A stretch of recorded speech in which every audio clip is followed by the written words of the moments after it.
Hello friends, स्वागत है आपका एक और नई वीडियो में। तो आज की इस वीडियो में हम बात करने वाले हैं कि इंडियन स्टॉक मार्केट में डिफरेंट टाइप ऑफ सेक्टर्स कौन से होते हैं। देखिए, काफ़ी सारी कंपनीज लिस्टेड है हमारे स्टॉक मार्केट के ऊपर। तो अलग अलग सेक्टर से हैं, कोई रियल एस्टेट से होगी, कोई फाइनेंशियल से होगी, कोई हॉस्पिटैलिटी से होगी, कुछ हॉस्पिटल से होगी, कुछ एविएशन से होगी। तो ये अलग अलग सेक्टर हैं जोन जोन से हमारे स्टॉक मार्केट के अंडर रजिस्टर्ड है। तो इन सेक्टर्स के अंडर कुछ कंपनीज आती हैं जिनके बारे में हम बात करेंगे, कौन सी सेक्टर्स होते हैं, इनके कुछ एग्जांपल देखेंगे कि इनके अंदर कौन सी कंपनी आती है। नमस्कार दोस्तों, मेरा नाम है जसप्रीत, स्वागत करता हूं मैं आपका अपने चैनल पे। आई होप कि आपको वीडियोस पसंद आ रही होंगी। अगर आपको वीडियोस पसंद आ रही है तो मेरे चैनल को जरूर सब्सक्राइब कीजिए, लाइक कीजिए, कमेंट कीजिए, शेयर कीजिए। इससे मुझे मोटिवेशन मिलता रहेगा। तो चलिए देख लेते हैं कौन कौन से सेक्टर्स हैं हमारे इंडियन स्टॉक मार्केट में। Different type of stock market में हमारे हैं। मोस्टली क्या है, जो 10 काफ़ी जो मेन हमारे सेक्टर्स हैं स्टॉक मार्केट के, वो हम मैं यहाँ पे आपको बताऊंगा। वैसे तो काफ़ी सारे सेक्टर्स होते हैं, लेकिन ऑलमोस्ट इन 10 सेक्टर्स में सभी कंपनीज आती हैं। ऑलमोस्ट 80% कंपनीज इन्हीं सेक्टर्स में आ जाती हैं। इसके अलावा आप इनमें कुछ चूज़ कर सकते हैं अपने रिसर्च कर कर, आप अपनी स्पेसिफिकेशंस के अकॉर्डिंग कि कौन से सेक्टर में आप अच्छा इन्वेस्ट करना चाहते हैं या ट्रेड करना चाहते हैं, तो आप उसके अकॉर्डिंगली इसमें आप चूज़ कर सकते हैं। इसके अलावा यहाँ पर आप कंपेयर कर सकते हैं, अंडरस्टैंड कर सकते हैं उन स्टॉक्स को जो अच्छी मनी बेस्ड हैं। क्योंकि यहाँ पर जो मैं सेक्टर्स बताऊंगा, यहाँ पर कुछ आपको ये चीज़ें भी पता चलेगी कि वो सेक्टर किस में काम करते हैं। तो आप रिसर्च करके ये पता लग सकते हैं कि ये वाला सेक्टर आने वाले फ्यूचर में कहाँ तक जा सकता है, कैसे ग्रो कर सकता है। और ये आपकी ऑफ कोर्स जो आपके इन्वेस्टमेंट डिसीजन है उनको बनाने में काफ़ी अच्छी हेल्प करेगा। और चलिए देख लेते हैं कौन से 10 सेक्टर्स हैं जिसके बारे में हम बात करने वाले हैं। तो सबसे पहले है एनर्जी स्टॉक सेक्टर, जिसमें एनर्जी के स्टॉक्स होते हैं। देखिए, ये जो सेक्टर्स होते हैं ये मोस्टली ऑयल और नेचुरल गैस में काम करते हैं, जिनसे जो बिजली है वो प्रोड्यूस की जाती है। तो एनर्जी सेक्टर्स में सबसे पहले तो ये बिजनेसेस आते हैं।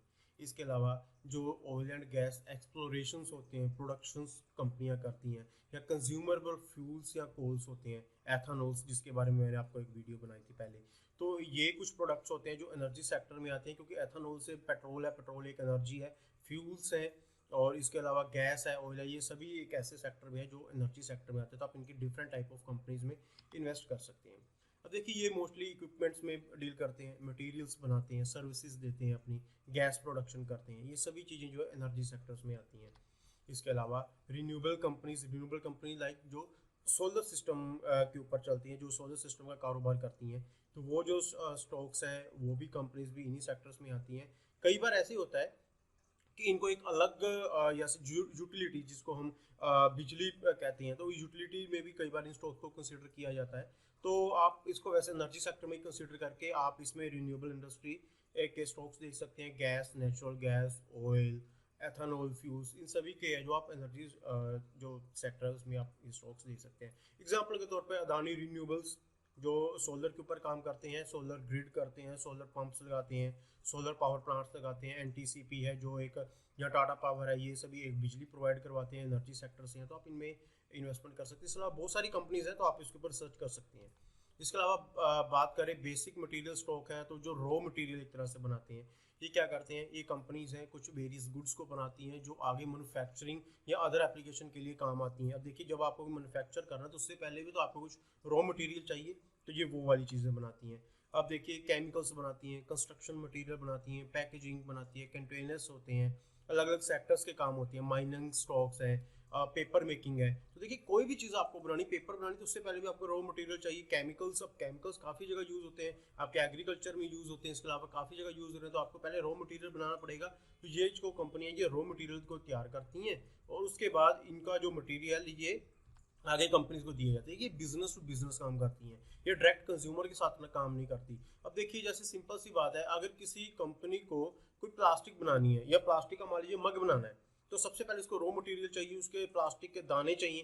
तो वो एक कंपनी बनाएगी, वो कंपनी दूसरी कंपनी को अपना प्रोडक्ट जो रॉ मटेरियल उसको बेचेगी, तो वो अपना प्रोडक्ट बना पाएगी। तो ऐसे एक सप्लाई चेन करते रहते हैं। तो इससे क्या होता है, जो रॉ मटेरियल है वो दूसरी कंपनी समझ जाता है और वो अपने प्रोडक्ट तैयार करते हैं। जैसे हिंदारी स्पेशलिटी केमिकल्स, हिंडाल्को, जो काफ़ी बड़े स्टील्स प्रोडक्ट बनाते हैं, हिंद कॉपर है, हिंदुस्तान जिंक है। तो ये सभी चीज़ें, अब देखिए, कॉपर से भी काफ़ी चीज़ें बनती हैं, जिंक से भी काफ़ी वायर्स वगैरह बनती हैं। तो ये चीज़ें सिर्फ इसको रॉ मटेरियल को तैयार करके आगे बेचते हैं, जिससे वो आगे प्रोडक्ट बनते हैं। आगे इंडस्ट्रियल सेक्टर्स जहाँ पे इंडस्ट्रीज होती हैं बड़ी बड़ी, जैसे डिफेंस इंडस्ट्री होगी, defence machinery, aerospace, airlines, manufacturing, construction, ये सभी इंडस्ट्रियल सेक्टर्स में आते हैं। अब देखिए जैसे ऑयल कंपनीज हैं, जो ऑयल कंपनीज होती हैं इनमें देखिए ये भी एक इंडस्ट्री है, ऑयल कंपनीज भी ये भी एक इंडस्ट्री होती है। इसमें कहते हैं कैश फ्लो बहुत ज़्यादा है, क्योंकि ऑयल कभी कम नहीं होगा, हमेशा चलने वाली चीज़ है। तो यहाँ पर क्या होता है, आपको काफ़ी अच्छे डिविडेंड्स मिल जाते हैं। डिविडेंड्स के ऊपर भी मैंने आपको बताया होगा कि डिविडेंड्स क्या होते हैं, इवन मैं इसके ऊपर एक अच्छी अलग से सेपरेट वीडियो भी बनाऊंगा। तो इसका मतलब ये होता है कि ये जो ऑयल कंपनीज होते हैं ये मोस्टली इनका जो प्रॉफिट होता है आपके साथ भी शेयर करती हैं, तो वो भी आपको एक बेनिफिट मिल जाता है। और जो ऑयल कंपनीज हैं और इंडस्ट्रियल कंपनीज हैं, हालांकि ये सेम है, लेकिन ये बिल्कुल ऑयल कंपनीज के तर्ज पर ही इंडस्ट्रियल कंपनीज काम करती हैं, जो इनका कैश फ्लो काफ़ी ज़्यादा होता है और आपको डिविडेंड भी काफ़ी अच्छा दे देती हैं। अब देखिए डिफेंस बजट अब हमारी जो गवर्नमेंट है काफ़ी बढ़ा रही है, तो डिफेंस बजट बढ़ने के जो डिफेंस में काम करती हैं, तो डिफेंस में जो जैसे टैंक्स बनेंगे या वायुयान बनेंगे, कुछ भी बनेंगे, तो हर एक चीज़ में आपका अलग अलग जो पैटर्न है वो यूज़ होगा। तो आप ये जो इंडस्ट्री है, जो ये सभी जो चीज़ें इंडस्ट्री में ही बनेंगी, तो डिफेंस कंपनीज हैं वो काफ़ी अच्छी ग्रो करेंगी। तो आप डिफेंस कंपनीज में एक अच्छा इन्वेस्ट कर सकते हैं। कौन कौन सी वैल्यू हो सकती है, भारतीय इलेक्ट्रॉनिक लिमिटेड, भारत इलेक्ट्रॉनिक्स है, लार्सन एंड टुर्बो है, ये बहुत बड़ी बड़ी इंडस्ट्री है जो मल्टीपल चीज़ों को मैन्युफैक्चर करती हैं और आगे दूसरी कंपनी देखो प्रोडक्ट बनाते हैं। इसके अलावा बात करें जो कंज्यूमर के लिए मोस्टली यूज़फुल होने वाली चीज़ें कौन कौन सी हैं, जो स्टॉक्स हैं। देखिए जहाँ पर आप ज़्यादा आप हम सबसे ज़्यादा मनी कंज्यूम करते हैं, कौन कौन सी चीज़ें हो सकती हैं। देखिए रिटेलर्स, बैरल्स, हम रेस्टोरेंट्स में जाते हैं, ऑटोज़ है, होटल्स है, मीडिया है, हाउस होल्ड प्रोडक्ट्स है, सभी इसके अंडर आते हैं। देखिए ये चीज़ें कंज्यूमर क्या है, कंज्यूमर ड्यूरेबल्स वो चीज़ें होते हैं जो कंज्यूमर हम हर टाइम उसको यूज़ कर रहा है। हम रेस्टोरेंट्स में भी जाएंगे, होटल्स, मीडिया हाउस, सब चीज़ें चलती रहेंगी। तो ये वो स्टॉक्स होते हैं जो कंज्यूमर डिस्क्रिमिनेटरी के अंदर काम करते हैं। तो देखिए इसके साथ आप डेली यूज कर रहे हैं, आप अमेजोन के में कर रहे हैं, फ्लिपकार्ट के साथ, स्टारबक्स आप जाते होंगे, टैको बेल्स, पीवीआर जाते हैं, आप सभी जाते हैं। हम जितना ज़्यादा शॉप कर रहे हैं, जितना ज़्यादा ट्रैवल कर रहे हैं, वो सभी इस सेक्टर के अंडर आती हैं। इसके अलावा मोस्टली हम यही करते हैं कि अगर हमें शॉपिंग करनी है, अगर हमें खाना है, अगर हमें कोई मूवी देखनी है, तो हम तो ऐसे पैसे लगा देते हैं कि हमें बस कल है ही नहीं है, तो बस हम आज ही काफ़ी अच्छा अपना इंजॉय कर लेते हैं। तो इसलिए क्या होता है, ये जो कंपनीज है ये काफ़ी अच्छा उसे अर्न करनी है। पीवीआर में मूवीज़ तो चलती रहेंगी, कितना अच्छा स्पेंड कर रहे हैं, कितना अच्छा खा रहे हैं वहाँ पे। इसके अलावा भी जो भी कंपनीज हैं, तो सभी कंपनीज में हम फैशन भी कर रहे हैं, हम खा भी रहे हैं, हम देख भी रहे हैं, तो ये चीज़ें तो लाइफ टाइम चलती रहेंगी। तो ये वाली स्टॉक्स भी आपके लिए काफ़ी फायदेमंद हो सकती हैं। जैसे आदित्य बिरला फैशन है, इंडियन होटल्स है, पीवीआर है, तो ये सभी चीज़ें हैं जिनके ऊपर आप इन्वेस्ट कर सकते हैं। इसके अलावा हेल्थ केयर सेक्टर जो सबसे प्रोमिनेंट सेक्टर है। अब ये कौन सा सेक्टर है, एक्चुअली इसको दो हिस्सों में डिवाइड किया गया है। देखिए पहला तो वो जो फार्मास्यूटिकल्स बनाते हैं, दवाइयाँ बनाते हैं, या जो बायोटेक्निकल ट्रीटमेंट के लिए ये अपने टूल्स बनाते हैं, जैसे एक्सरे मशीन्स होगी, अपना क्या कहते हैं सीटी स्कैन हो गया, एमआरआई मशीन्स होगी, एक तो ये चीज़ होगी। दूसरी साइड में क्या होता है, जो इक्विपमेंट्स बना रहे हैं, सर्विसेज अपनी दे रही हैं, डायग्नोसिस कर रहे हैं, सर्जिकल सप्लाईज कर रहे हैं, जो अपना जो दवाइयाँ बना रही हैं उनको सप्लाई कर रहे हैं, हेल्थ इंश्योरेंस कर रहे हैं। क्योंकि अब देखिए आजकल जो मेडिकल केयर है वो बहुत ज़्यादा बढ़ गई है कोरोना के बाद, तो वैसे भी लोग काफ़ी कॉन्शियस हो गए हैं इस चीज़ के बारे में। तो जहाँ पर फार्मास्यूटिकल ड्रग्स हो रही हैं, हॉस्पिटल्स हो रही हैं, ये सभी तो चीज़ें बढ़ ही रही हैं।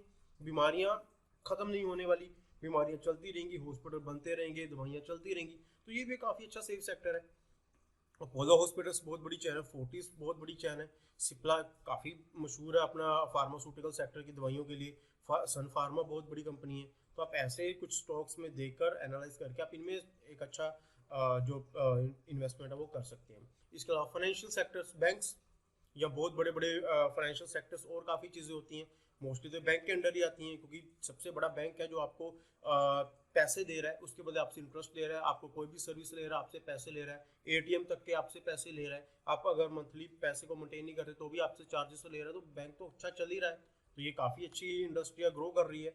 इसके अलावा जो इनकी इंटरेस्ट रेट है, आपको जब इसने देना है तो कम देना है, लेकिन जब हमें देना है तो हमसे जब लेना है तो वो बहुत ज़्यादा इंटरेस्ट लेना है इसने, तो ऑफकोर्स ये बहुत ज़्यादा पैसा बना रहे हैं। अब जब ये लोन दे रहे हैं, मोर्टगेज कर रहे हैं, high rate of interest bank को आता है। तो ये देखिए बहुत बड़े बड़े सेक्टर्स हैं जहाँ पर आपको काफ़ी बेनिफिट मिलता है जब आप इसमें इन्वेस्टमेंट करते हैं। Axis bank, HDFC bank, India bulls जो फाइनेंशियल कंपनी, आईआईएफएल फाइनेंस, ये वो चीज़ें हैं जो काफ़ी बड़े रेट ऑफ इंटरेस्ट पे आपको ब्याज पे पैसे दे रही हैं, तो वो जो ब्याज आ रही है, जिसके अलावा जो भी चीज़ें वो इनकी अर्निंग है, तो आप कुछ स्टॉक्स हैं वो फाइनेंशियल सेक्टर से भी रख सकते हैं।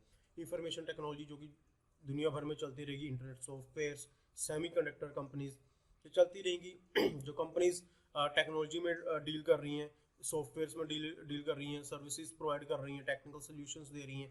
तो देखिए हर एक चीज़ है, आपने कोई कंपनी खोलनी है, आपने कोई रेस्टोरेंट खोलना है, कोई भी अच्छी चीज़ खोलनी है, तो आपको इंटरनेट भी चाहिए, आपको एक सर्वर भी चाहिए जहाँ पर आपकी बिलिंग होगी, तो ये चीज़ें चलती रहेंगी।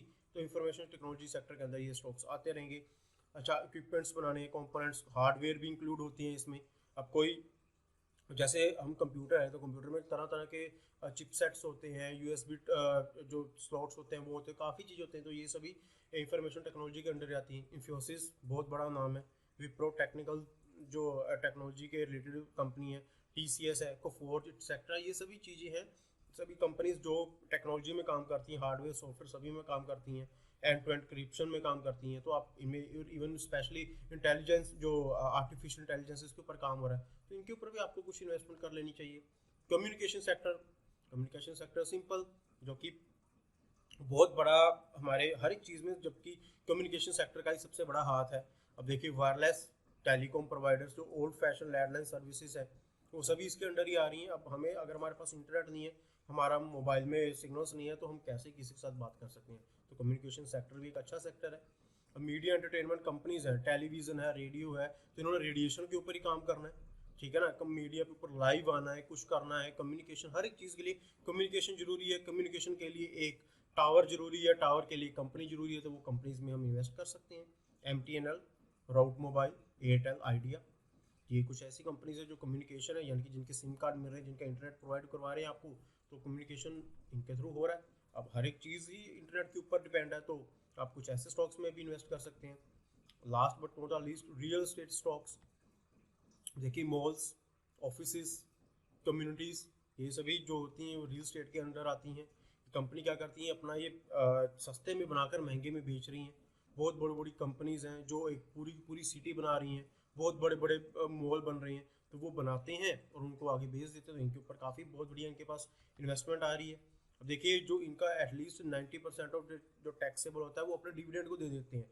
देखिए कंपनीज क्या होता है, ये जो कंपनीज होती हैं इनके ऊपर टैक्स भी काफ़ी लगता है, लेकिन ये क्या करते हैं, जो इनका प्रॉफिट होता है उसमें से ऑलमोस्ट 90% अपने शेयर होल्डर्स को ही बांट देते हैं। मतलब आपका जो प्राइस है, अगर आपने कोई शेयर 10 रुपए पे लिया, वो मान लीजिए 20 रुपए हो गए, ये तो आपका प्रॉफिट है ही है, प्लस उनका जो प्रॉफिट हुआ है कंपनी को उसमें से भी आपको कुछ पैसा दे देते हैं, तो ये आपका बेनिफिट है।